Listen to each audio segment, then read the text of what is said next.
주말에 마지막 시간까지 늦은 시간까지 이렇게 남아 주셔서 굉장히 감사드립니다. 사실 컨퍼런스의 맨 마지막은 좀 행해요. 그래서 그냥 일반적인 분위기라고 생각해 주시고 들어 주시면 감사하겠고, 저는 이제 카메라를 잡고 밤새 편집을 하던 방송쟁이가 개발자가 되기까지의 과정을 발표할 GDG 인천의 오거나이저 유병욱이라고 합니다. 감사합니다. 네, 발표 시작하기 앞서 오늘 후원사입니다. 네, 여러 번 보셨겠지만 마이크로소프트를 비롯해서 많은 후원사분들이 도와주고 계세요. 이런 컨퍼런스를 한번 진행할 때 생각보다 많은 리소스들이 들어가는데, 이런 리소스들을 해결해 주셔서 굉장히 감사드리는 점 다시 한번 짚고 넘어가고자 합니다.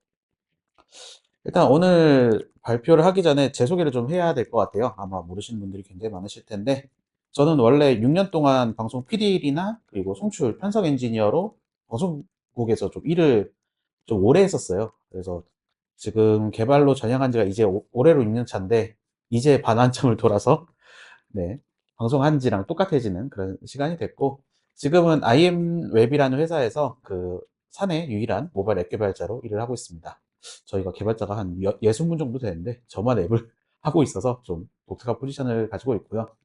원래는 스프링 웹 백엔드 개발자로 개발자 커리어를 시작을 했어요. 그래서 지금은 좀 독특하게 모바일 앱을 개발을 하고 있고, 플러터라는 프레임워크를 쓰고 있습니다. 그리고 지금 또 한편으로는 최근 들어서 이제 5년 동안 개발자 커뮤니티 운영진으로 활동하고 있는데, 주로 플러터 서울에서 활동했었고, 최근 들어서는 GDG 인천에서도 운영진으로 활동하고 있습니다. 그리고 한편으로는 저희 딸인데요. 딸 말고 아들도 있어요. 얼굴이 똑같이 생겼는데 이제 만 3살 됐는데 이 아래층에서 지금 열심히 뛰어놀고 있는데 잘 놀고 있을 거라고 생각을 합니다. 중간중간 가봤는데 잘 놀고 있더라고요. 네, 일단은 개발자 커리어를 시작하기 전에 왜 예전 커리어를 버리게 됐는지 좀 이야기를 해야 될 것 같아요. 되게 파릇파릇한데 지금 굉장히 수도분 아저씨가 됐지만, 뭐 예전에는 막 카메라도 잡고 막 저 왼쪽 아래 카메라 같은 경우에는 저희가 추석 설날 이럴 때 되면은 톨게이트 올라가서 이제 카메라 잡잖아요. 설 한가운데 이제 되게 추운 겨울에 카메라 잡았던 기억인데, 사실 보면 아시겠지만 방송 일을 하면서도 굉장히 많은 일들을 했었어요. 그래서 꽤 커리어가 빈틈없이 계속 잘 흘러가고는 있었는데, 커리어를 버리게 된 계기가 분명히 있습니다. 뭐 개발자라고 크게 다르겠냐라고 할 수도 있지만, 일단은 야근이 굉장히 잦았어요. 방송국 특성상 납품이라는 거를 맞춰야 되기 때문에 굉장히 많은 야근에 시달렸습니다. 촬영 한번 나가기 시작하면은 뭐 일주일 동안 뭐 촬영지에 있어야 한다든지, 편집실에 뭐 일주일 동안 갇혀 지내면서 집에 못 갔던 적도 있었고, 그리고 방송국 쪽은 웬만하면 정직원이 없어요. 다 파견직이나 아니면 계약직 직원이 대부분이기 때문에 좀 고용 환경도 굉장히 불안정했던 것도 한몫하고 있습니다. 그리고 임금이 굉장히 적었어요. 제가 맨 처음에 방송국을 시작했을 때가 이제 15년 전 그 정도가 되는데, 그때 처음 받았던 월급이 80만 원이었습니다. 지금 생각하면 말도 안 될 것 같죠? 그렇기도 하고, 그리고 제가 방송국 생활을 그만둘 때쯤에 이제 지금 와이프랑 연애를 하면서 이제 혼자 살 것 같지 않은데 이대로 살아도 괜찮겠나라는 생각이 좀 많이 들었죠. 집에도 못 들어가게 되고, 임금이 적은데 뭐 아이는 고사하고 둘이 먹고 살 수 있을까? 그런 생각들이 좀 많아서 방송국에 대한 커리어를 버리려고 결정을 지었던 것 같습니다. 그래서 이제 커리어를 버리기 전에 고민거리들이 생기죠. 이제 다음 일을 뭘 할지 이런 고민들을 하는데, 5가지 주제를 잡고 고민을 했었던 것 같아요. 일단 내가 어떤 일을 할 수 있을까? 그리고 내가 잘할 수 있는 일을 찾아야겠다. 어떻게 보면 커리어적으로 한번 실패라고 생각을 하고 새 커리어로 전환하는 거다 보니까 좀 생각을 많이 하게 됐어요. 늦게 시작해도 남들보다 조금이라도 따라갈 수 있는 그런 일들을 해야 됐을 거고, 그러면서 또 찾았던 게 일이 즐거워야 된다고 생각하는 사람 중에 하나입니다. 그렇다 보니까 좀 더 즐겁게 일할 수 없을까? 사실 방송국 일이 아까 되게 안 좋게 이야기는 했지만 막상 할 땐 즐거워요. 막 촬영하러 다니면서 막 못 보던 사람들도 보고 못 먹어봤던 것도 먹고 이런 거 보면은 참 재밌었다 보니까, 그렇다 보니까 좀 더 즐겁게 일할 수 있는 일거리가 또 뭐가 있을까라는 생각이 들었고, 그리고 좀 크리에이티브한 영역을 많이 생각을 했던 것 같아요. 아무래도 방송 일이라는 것도 무에서 유를 창조하는 것처럼 뭐 좀 크리에이티브한 영역을 놓치고 싶지 않았던 것도 있었고, 그리고 방송일이 다음 커리어에 좀 도움이 됐으면 좋겠다. 이런 생각들도 꽤 많이 했던 것 같아요. 생각보다 시간을 많이 뽑았던 것도 있었으니까요. 그리고 옮기고자 하는 커리어 쪽에 향후 발전 가능성과 지속 가능성도 굉장히 중요했어요. 아까 그만뒀던 이유 중에 하나가 뭐 이제 혼자 살 것 같지 않으니까 뭐 가족을 하나 잘 꾸릴 수 있을 만큼의 금전적인 여유가 있어야 됐기 때문에 그런 것들도 꽤 많은 중요성을 끼쳤던 것 같아요. 그래서 이제 개발자로 선택했을 때 그 각각의 근거들이에요. 그래서 제가 어렸을 때 게임을 굉장히 좋아했고 지금도 게임을 굉장히 좋아합니다. 그렇다 보니까 게임 모딩하는 거를 되게 좋아했었어요. 뭐 흔히들 말하는 심지에 뭐 옷 같은 걸 넣는다 그런 것들 굉장히 많이 했었는데, 그러다 보니까 모딩에 굉장히 관심이 있었다 보니까 스크립트를 막 건들고 그런 것들이 마냥 어색하지만은 않았었습니다. 그리고 또 PC로 작업하는 거는 굉장히 흥미가 있었어요. 그래서 컴퓨터로 주 업무를 하는 그런 일을 찾아야겠다라는 생각이 들었는데, 조그맣게 써놓긴 했는데 편집은 정말 즐겁지는 않았습니다. 편집은 진짜 노가다예요. 그리고 뭔가 많은 사람들한테 노출이 되고 피드백을 받을 수 있으면서 이제 디자인을 필요로 하는 영역이 이제 웹 쪽 프론트엔드랑 좀 많이 맞닿았다는 생각도 많이 들었었고, 미디어랑 되게 공통적인 측면이 많았으면서, 그리고 대중한테까지 전달이 되기 전까지의 그 로드맵이라고 하는 일종의 기획이 방송에서 말하는 기획이랑 웹에서 말하는 서비스의 기획이 사실 유사성이 굉장히 많았던 것도 큰 특징, 제가 개발자라는 커리어를 선택하는 데 큰 근거이기도 했어요. 그리고 그 당시에 방송보다는 훨씬 더 전도 유망했다고 생각이 들어요. 지금 방송계에 남아있는 그 내 동료들 이야기를 들어보면은 유튜브 때문에 너무 힘들다라는 사람도 있고, 유튜브 때문에 새 기회를 얻었다라는 사람들도 많이 있는데, 기술의 발전에 따라서 개발은 그거보다 더 큰 변화와 그 영향력들을 끼칠 수 있게 되죠. 최근에 AI가 적용이 된다는 것, 이런 것들을 보면은 되게 개발자라는 커리어를 잡은 걸 되게 잘 했다라고 생각이 들어요. 그리고 결정타를 매겨준 게 있었는데, 그때 당시 엔비디아 행사를 제가 굉장히 많이 다녔어요. 사실 이때는 개발 행사로 간 게 아니라 VR이 이때 막 나오기 시작할 때라서 그때 VR 기기를 시연해 보려고 막 따라도 갔었고, 그리고 1년에 한 번씩 부산에 가면은 게임 행사를 크게 열어요. 지스타라고. 그때 지스타를 찾아가서 매번 엔비디아 부스를 가서 이제 막 있는데, 그때 당시 엔비디아 지사장님이 가끔씩 그 게임 좋아하는 사람들을 모으고 모아서 이런 기술 컨퍼런스 같은 걸 열어주셨어요. 그때 조금 팟하고 왔던 게 있었던 것 같아요. 개발자를 하면은 좀 더 즐겁게 일할 수 있겠다. 기술에 좀 더 관심을 가지면은 좀 더 잘 살 수 있겠다라는 생각이 들어서 6년 동안 있었던 개발을 때려치고 이제 국비학원으로 들어갑니다. 이때 제가 국비학원 들어가면서 맨 처음 산 노트북인데 이게 아직까지도 제 웹서버로 잘 쓰고 있습니다. 네, 여기 보시면은 뭐 게임 좋아하시는 분은 아시겠죠. 코드 마크도 있고 막 그런데, 그때 당시 6개월 동안 여기 오른쪽에 있는 걸 다 배웠어요. 진짜 많은데 근데 여기 있는 걸 다 배웠다는 뜻은 완벽하게 배운 건 아니에요. 완벽하게 뭐 엔드 투 엔드로 배운 게 아니라 일단 실전에서 쓸 수 있을 정도로 이제 학습을 한 거죠. 가장 한가운데 있는 자바부터 시작해서 스프링 MVC, 그때 당시에는 프론트엔드 영역이 좀 흐릿했을 때라 리액터가 이제 막 나왔던 시기였기 때문에 그때 당시 뭐 동적인 램 로딩을 위해서 jQuery 같은 걸, AJAX 같은 기술을 많이 썼고, 지금 아마 스프링 하시는 분들은 톰캣을 잘 모르실 수도 있어요. 지금은 스프링 보트 안에 그냥 기본적으로 들어가 있는 게 대다수다 보니까 그때 톰캣도 많이 썼었고, 뭐 네이버 클라우드 플랫폼도 그때 막 태동하던 시기였으니까 그때도 썼었고, 그리고 네, 제 첫 IDE였던 이클립스도 이때 만났습니다. 지금은 이클립스를 안 쓰고 제프레인을 잘 쓰고 있는데요. 이때 이클립스를 쓰면서 와, 네. 그리고 마이와티스라는 걸 쓰면서 이제 DB랑 커넥션을 하는 것도 뭐 흔히 말하는 JPA 그런 형태가 아니라 하이퍼네이트 이런 거에 아니라 그냥 쿼리군을 직접 써서 쏘아주는 그런 형태를 많이 썼었고, 그에 반면에 지금도 많이 쓰이는 기술들도 있죠. 트렐로 칸반 보드라든지 소스트리, 깃허브, 구글 드라이브는 뭐 여전히 많이 쓰이고 있고, 웹 기술은 여전히 잘 쓰는 것 같아요. HTML5, CSS3, 자바스크립트. 그래서 이거를 배웠는데, 사실 이거를 굳이 이야기한 이유가 국비 교육에서 저는 이거 하나는 진짜 잘, 제가 다녔던 학원에서 잘 해줬던 것 같아요. 그 서비스 엔드 투 엔드라고 저는 보통 이야기를 하는데, 인프라부터 시작해서 서버, 데이터베이스, 뭐, 그 다음에 이제 중간에 들어가야 되지만, 그 도메인을 찾아가는 DNS라든지 그런 시스템부터 와스라고 하는 이제 웹 애플리케이션 서버 클라이언트 이거를 쭉 개발할 수 있도록 모든 걸 알려줬었어요. 그리고 이 한 사이클을 돌게 되니까 이제 제가 웹 서비스를 개발하는 데 있어서 여기서 이제 뼈대를 만들어 놓고 여기서 살붙이기를 들어갔거든요.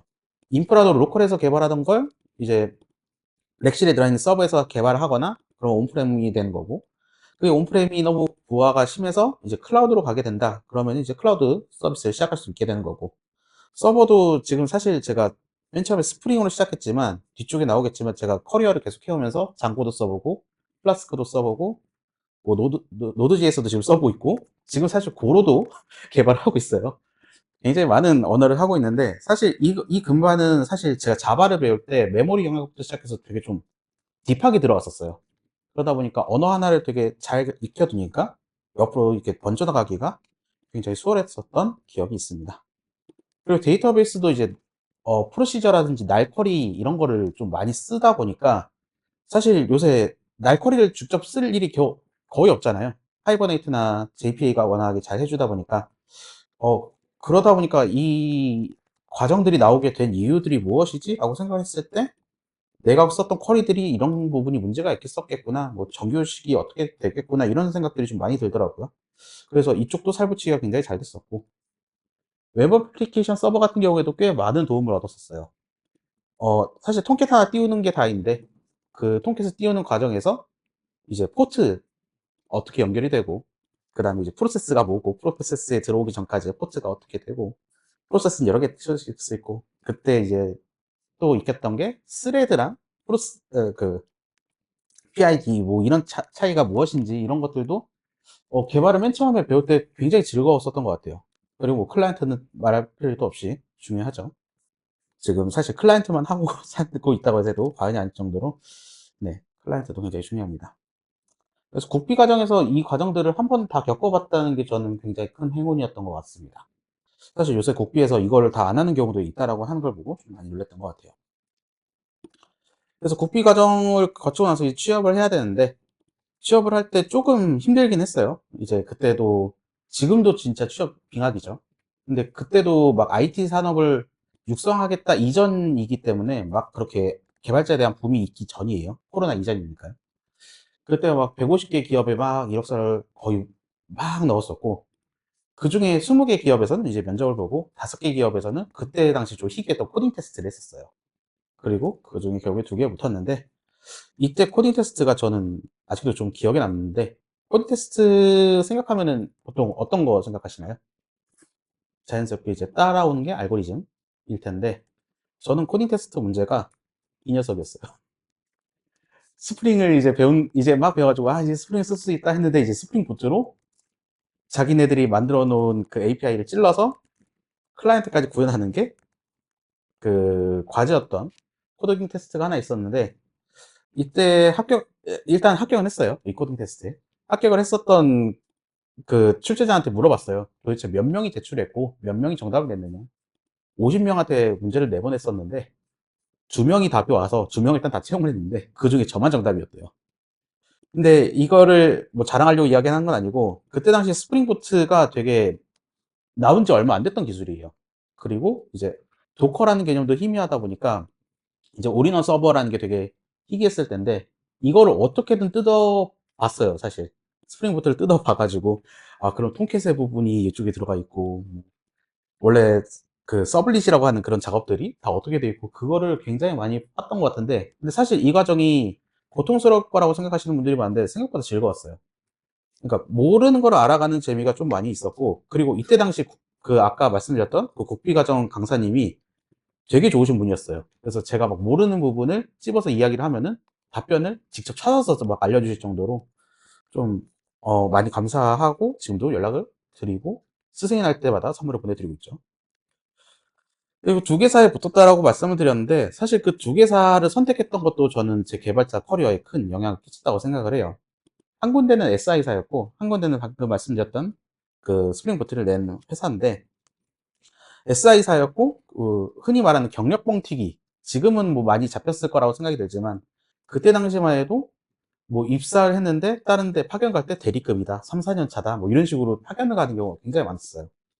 그러다 보니까 사수가 없이 이제 나가서 이제 맨몸으로 몸빵을 한다고 하는 그런 작업들을 하는 경우가 있었는데, 뭐 별도 교육은 있었으나 국비만큼은 그렇게 체계적이진 않았었고, 반대쪽 사이드는 이제 자사 서비스를 개발하는 개발사인데, 그때 당시 몇 안 되는 그 인공지능 기업이었어요. 그래서 거기에 원래는 파이썬으로 웹을 계속 하다가 안 되겠어서 이제 사이즈가 점점 커지다 보니까 자바 웹 개발자를 뽑아야겠다라고 해서 처음으로 들어간 자바 개발자였고, 여기는 좀 부담감이 있었던 게 수습평가 기간이 있다라고 명시가 돼 있어요. 3개월 안에 뭔가 의미 있는 프로덕트를 내지 못하면은 추가 채용이 없을 거다. 그리고 역시도 여기도 사소가 없던 환경이었죠. 첫 자바 개발자다 보니까요. 그리고 판교라는 점도 좀 주의 깊게 볼 만한 여지가 있었던 것 같아요. 그래서 저는 뒤에 볼 것 없이 이쪽으로 가게 됐죠. 그리고 장표에 넣지는 않았는데 되게 웃겼던 일례가, 그 우측 회사로 입사를 하고 난 뒤에 얼마 안 있다가 좌측 회사에서 파견을 오시더라고요, 저희 회사로. 그래서 그때 당시 교육을 같이 받으셨던 분이 3, 4년 차라고 해서 오셨는데, 네, 그때 참 일화가 아직까지도 잊혀지지 않아요. 여기 텍스트가 굉장히 작아졌네요. 일단은 개발자로 취업을 하면 끝인가? 라고 생각이 들 때, 사실 개발자로 취업하면 저는 끝일 줄 알았어요. 근데 이제 입사를 하고 나니까 첫 자바 개발자다 보니까 대응해야 될 이슈들이 굉장히 많았어요. HTTPS 이슈. 어? 난 분명히 HTTP 806만 들었었는데 HTTPS는 또 뭐지? 그런 생각이 또 들었었고, 배포를 해야 되는데 그때 당시에 로컬 배포를 했었다 보니까 뭐 그 전에 DNS라든지 이런 것들을 완벽하게 익히기까지 굉장한 여러 가지 과정이 있었는데, 그걸 저보고 하래요. 네, 멘붕이 왔죠. 그리고 그때 당시 이제 도커 개념이 나오면서, 그러니까 그 전에 컨테이너 개념이 나오면서 도커, 쿠버네티스 이런 것들도 나오는데 웹 개발에 이게 적용이 돼야 된다라는 말이 들었길래, 아, 예. 근데 이제 우리는 파이썬으로 통신을 하다 보니까 gRPC라는 통신 규약을 쓸 거다라고 해가지고, 아, 예, 알겠습니다. 근데 이게 또 뭔지 또 머릿속이 새하얘지죠. 그리고 프로토버프라는 걸 쓴다는데, 뭔가 버전이 안 맞는다고 계속 요청이 오는데, 그때 진짜 멘탈이 나가는 줄 알았어요. 그리고 AI는 주로 파이썬 코드로 쓰이죠. 그러다 보니까 이제 제가 만드는 웹서버들이 파이썬이랑 통신을 해야 되는데, 웹서버가 바로 모델을 찔러야 되는 상황들도 있었어요. 근데 이걸 또 어떻게 해야 되지? 뭐 완전히 멘탈이 나갔었죠. 그리고 웹서버에서 이제 API 서비스를 AI 회사다 보니까 제공을 해야 되다 보니까 동시다발적으로 어플리케이션이 뜨는데 이제 메시지 큐라든지 레디스에 넣어서 막 써야 된대요. 그때 당시 이제 논란을 못 차죠. 레디스는 또 뭐고, 내가 배운 DB는 RDB밖에 없는데. 그래서 진짜 이 놀랍게도 제가 그 회사에 있었던 모든 요청사항이 아니라 2019년도에 그때 제가 입사하자마자 요청사항이에요. 입사 1년 차한테. 사수가 있었던 것도 아닌 걸 생각하면은 이 장표를 쓰면서도 좀 너무한 거 아닌가? 그런 생각이 좀 들더라고요. 그래서 공부만이 살 길이다 라는 생각이 좀 많이 들었어요. 그래서 진짜 열심히 공부를 했었고, 뭐 다행히도 그때 당시 회사 안에서 업무 시간에 공부를 하는 것도 용인을 해줬기 때문에 좀 큰 위안이 되었던 것 같아요. 회사도 어떻게 보면은 뭔가 결과물을 받아야 되는데, 야, 모른다고 손가락만 쪽쪽 빨고 있으면 안 되다 보니까 공부라도 시켰던 것 같기도 한데, 근데 이제 사수가 없었다고 하다 보니까 무슨 수로 공부해야 될지 이게 또 좀 막연해지는 거예요. 물어볼 사람이 없으니까요. 그래서 그때 만난 게 저는 커뮤니티였어요. 지금은 많이 안 쓰이지만 OKKY라든지, 그때 당시 GDG를 맨 처음에 만나서 그때 물어볼 사람들을 온라인이든 오프라인이든 좀 찾아가서 만나는 쪽으로 많이 선택을 했던 것 같아요. 그리고 개발자분들이 되게 신기하게도 물어보면은 되게 친절하게 답변을 잘 해주세요. 정말 신기하게도. 방송국 다닐 때는 사실 물어보면은 밥그릇 뺏긴다고 생각하고 절대 대답 안 해주거든요. 근데 되게 친절하게들 답변을 많이 해주셔서 되게 감사해하고 있고, 그것 때문에라도 커뮤니티에 좀 더 많은 기여를 하려고 노력을 하고 있는 것 같습니다. 그러다 보니까 이제 슬슬 하나씩 지식들이 생기게 되죠. 맨 처음에 HTTPS 같은 것도 SSL 연결을 하고, SSL 연결이 잘 어려울 것 같다 그러면은, 그때 당시 회사가 AWS를 쓰고 있으니까 루트 53을 써가지고 HTTPS 우에 연결을 하자, 엔진엑스를 앞에 깔아가지고 엔진엑스에 인증서를 매기자, 이런 것들을 직접 해보면서 되게 그때 인프라 지식이 좀 많이 늘었던 것 같아요. 국비 학원 졸업한 친구들은 사실 인프라 쪽 지식을 갖출 시간이 없다 보니까 큰 약점으로 적용하는데, 다음 넥스트로 갈 때도 이때 썼던 인프라 지식들은 꽤 많이 썼던 것 같아요. 그리고 그 다음으로는 이제 GUI라고 하죠. 보통 마우스 클릭해서 하는 UI가 아니라 이제 SSH 접속을 해서 CLI2를 직접적으로 쓰게 되고 AWS 들어가서 콘솔 만지고 막 이러다 보니까 클라우드가 익숙해져 갔었고, 그리고 이제 파일을 올리고 내리는 것도 뭐 FTP라든지 이런 것들을 좀 쓰다 보니까 CI/CD가 좀 더 관심을 가져가게 되더라고요. 배포를 할 때 이게 실제적으로도 문제가 있었어요. 휴먼? 사람이 직접 배포를 하다 보니까 휴먼 이슈가 계속 생기게 되다 보니까 이걸 좀 자동화할 수 있는 게 없나 해서 그때는 알았던 게 CI/CD였고, 그러다 보니까 점점 도커 컨테이너화 작업을 하면서 이제 구체화적으로 만들어서 쿠버네티스에 띄우면은 뭐 자연스럽게 잘 퍼진다, 이런 것들도 꽤 많이 배웠었고, 그때 회사 지원으로 쿠버네티스 컨퍼런스도 가보면서 되게 많은 경험이 됐었던 것 같아요. 그래서 가상 OS라는 건 어떤 것이었고, 이거를 CI/CD랑 연결하면은 이제 뭐 블루그린 배포라든지 되게 신기한 것들이 많이 된다, 이런 것들도 많이 했었고, 이때 사실 버짓도 많이 세웠어요. 쿠버네티스 한번 운영하면은 EC2 세대를 무조건 기본으로 띄우고 들어가야 되다 보니까 비용이 많이 나가는데도 불구하고 회사에서 그래, 어쩌겠어, 공부한다는데 하면서 좀 많이 밀어줬었던 것 같고, 뭐 gRPC 같은 경우는 이제 RPC 통신 규약의 종류고, 뭐 프로토버프를 기준으로 이제 통신을 한다, 뭐 이런 것들도 그때 당시 많이 배웠고, 지금 웹소켓이라든지 이런 걸 쓸 때도 큰 많이 경험이 되었던 것 같아요. 그리고 또 한편으로는 이제 API도 자바 웹만 쓰는 게 아니라 아까 말씀드렸던 대로 플라스크라든지 경량 프레임워크도 그때 많이 경험을 해봤었고, 그리고 6번 같은 경우에는 지금도 많이 쓰고 있는데 레비랭큐랑 레디스를 그때 배웠던 지식을 지금까지도 쓰고 있습니다. 그래서 지금 사실 저희 회사의 앱을 신청을 받으면 이제 빌드를 해주는 그런 시스템도 여기에서 착안을 되게 많이 해서 자동화 빌드 배포를 이런 구조로 통해서 잘 쓰이고 있습니다. 그래서 되게 많은 데를 다녔어요. 그래서 막 깃허브 행사도 많이 가게 되고, 그리고 입사한 지 1년 안 됐을 때 선임 개발자로 승진도 하고, 나중에 나갈 때는 개발 팀장이 돼가지고 이제 이직을 하게 되고, 막 이런 식으로 개발자 커리어가 좀 운이 잘 튀었죠.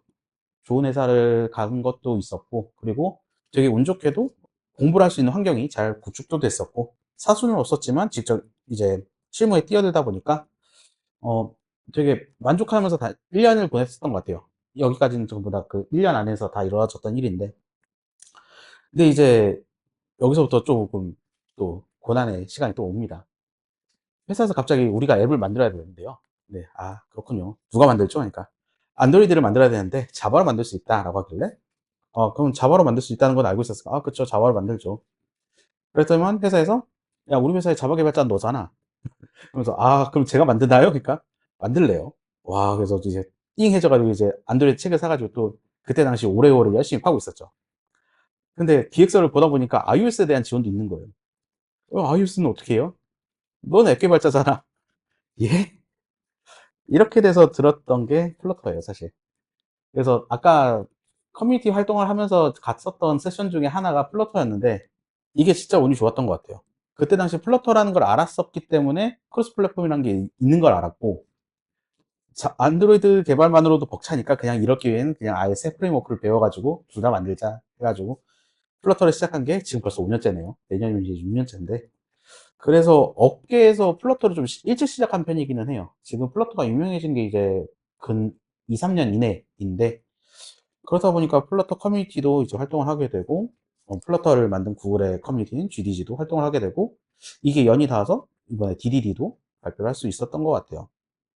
그렇다 보니까 커뮤니티, 사수가 없는 개발자분들은 커뮤니티가 생각보다 꽤 많은 긍정적인 역할을 해준다 보니까 개인적으로는 커뮤니티에서 활동하시는 거를 저는 적극적으로 권장하는 편이기도 하고, 사실 참가자로 오시는 것도 좋기는 한데 직접 스태프라든지 아니면은 연사자를 신청한다든지 아니면 더 나아가서 운영진을 하시면은 사실 연사자분들이랑 접근해서 이야기 나눌 일이 자연스럽게 생기게 돼요. 그럼 평소에 몰랐던 것도 막 저 같은 경우에 엄청 많이 물어봤었어요. 막 물어보게 되고 답변 듣는 것 중에서도 되게 인사이트가 남아서 제 실제 개발에 가져온 것도 많았었고, 실제로 플러터가 그런 사례이기도 해요. 그래서 플러터라는 걸 이제 할 수 있겠다라고 좀 그때 당시 이야기해 주셨던 분이 많이 밀어주셔서 제가 감사하게 생각을 하고 있는데, 그 커뮤니티에서 좀 주의사항이라고 제가 생각하는 게 있어요. 그래서 지금 여기에 계신 분들은 아마 주니어는 별로 없으실 거라 생각이 드는데, 요거는 제가 주니어 분들한테 만날 때마다 자주 하는 이야기예요. 하다가 막히면은 한 30분까지 해보고 안 되면 빨리 물어보라 그래요. 차라리 그게 시간도 아끼고 더 파봤자 더 이득될 수 있는 여지가 없기 때문에. 그래서 빨리 물어보고 하는데, 근데 물어볼 때 중요한 게 있어요. 어떤 걸 모르는지를 알아야 돼요, 자신이. 그냥 해보고 안 됐는데요? 이렇게 오면은 저는 화내요. 뭐 어디까지 해봤는데요? 뭘 해봤는데요? 이걸 위해서 어떤 걸 공부해봤는데요? 이거를 제가 물어보면은 양쪽에서 시간이 다 쏘이다 보니까 무엇을 모르는지 직접 알아차려야 돼요. 그리고 그 부분에 대해서 구체적인 질문을 해야 답변을 얻을 수가 있는데, 커뮤니티에서 하는 질문은 자유예요, 사실. 누구나 질문할 수도 있고, 어떤 질문에도 상관이 없는데, 답변도 사람이 자연스럽게 해주다 보니까, 이 사람이 답변을 해줄 수 있을 만한 주제에 대한 질문을 하는 게 굉장히 도움이 되겠죠. 그래서 사실 기회가 왔을 때 좀 기회를 잘 잡는 게 굉장히 중요하다고 생각해요. 저만 해도 인생이 생각한 대로 흘러가진 않아요, 사실. 저 같은 경우에도 한 10년 전만 해도 방송에서 주구장창 먹고 살겠지라고 생각을 했는데, 지금 완전히 다른 일을 하고 있기도 하고, 그렇다 보니까 이게 안 좋은 방향으로 흘러간 적도 있었는데, 그렇다고 해서 마냥 안 좋은 쪽으로 가지만 않고, 생각보다 되게 안일하게 생각했는데 잘 풀리는 경우도 있었고, 그러다 보니까 그런 기회가 왔을 때 좀 잘 잡아야 한다라는 생각이 들다 보니까, 그 물결에 탈 준비를 할 때 이제 어떻게 해야 되냐라고 생각했을 때 공부밖에 없더라고요.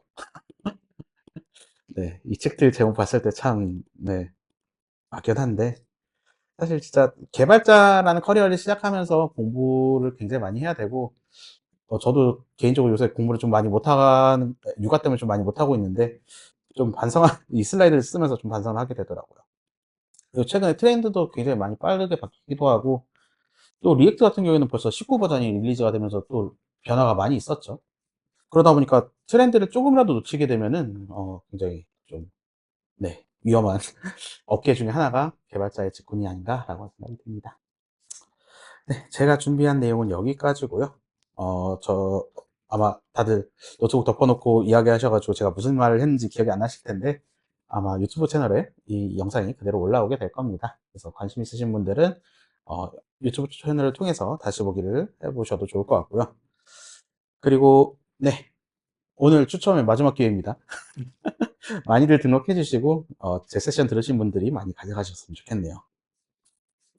그리고 저는 독특하게 홍보 장표가 하나 더 있어서 사진 다 찍으시면 다음 장표로 넘기겠습니다. 다 찍으셨을까요? 감사합니다. 그리고 제가 있는 커뮤니티에서 데브페스트를 올해 12월 21일, 이제 3주 뒤죠. 3주 뒤 주말에 하는데, 여기도 오늘 발표하신 연사자분들도 많이 오시고, 저도 아마 참여를 하게 될 텐데, 관심 있으신 분들은 많이 참여를 해주시면 좋을 것 같습니다. 그리고 마지막 세션이다 보니까 원래 책을 3권씩 주시는 걸로 알고 있는데, 저한테 지금 책이 4권이 있습니다. 그래서 이제부터 질의응답을 받을 텐데, 질문 주시는 분한테 책을 나눠드리도록 하겠습니다. 혹시 질문 있으신 분 있으실까요? 큰일이네요. 아, 네. 네.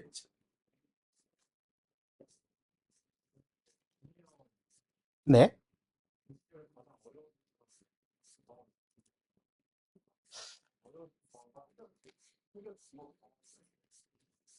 네. 주니어 당시에 가장 사실 플러터 주니어 때로 이야기를 해볼게요. 플러터 같은 경우에는 초반에 굉장히 스테이블한 프로덕트가 아니었기 때문에, 안드로이드랑 iOS 업데이트에 굉장히 취약했었어요. 그러다 보니까 문제가 생겼을 때 찾을 수 있는 방법이 없더라고요. 구글을 검색해도 없고. 그래서 그때 찾았던 게 GitHub을 뒤졌어요. GitHub을 뒤지니까 이슈해 보니까 저랑 똑같은 상황을 겪는 사람들이 굉장히 많더라고요. 그래서 거기서 답을 많이 얻었었고, 최근 들어서는 그 질문들을 보통 그 AI한테 많이 던지시더라고요. ChatGPT라든지.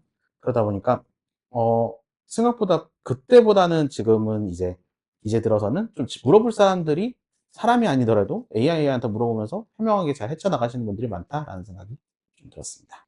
혹시 답변이 되셨을까요? 네. 혹시 다음, 네. 제가 대학생이어서 취업을 준비하고 있어요. 교수님들이 말씀하시기에는 월급을, 아니, 연봉을 적게 해서라도 먼저 들어가는 게 낫다고 하셔가지고. 근데 직장인들은 첫 월급이 중요하다는 거지. 음, 고민돼. 사실 여기에는 전 반만 동의하고 반은 동의 안 하는 게, 일단 커리어를 일찍 시작하면 좋긴 해요. 학교에서 배울 수 있는 것들을 실무에서 익히면 3개월이면 다 배울 수 있어요. 근데 좋은 회사를 가는 게 중요해요. 그 아까 장표 앞쪽에 있었던 요런 회사를 갔다가는 시간 죽이기 딱 좋아요. 그러다 보니까 좋은 회사를 가는 게 굉장히 중요하고, 그리고 첫 연봉이 개발자 커리어에 평생 연봉이 된다라는 말이 있기는 한데, 저 같은 경우에는 이거를 이야기해도 될지 모르겠는데, 맨 처음 입사했을 때보다 지금 연봉이 두세 배는 더 많아요. 내가 하기 나름이다라고 생각이 좀 듭니다. 네, 답변이 되셨습니다. 다행인 것 같습니다.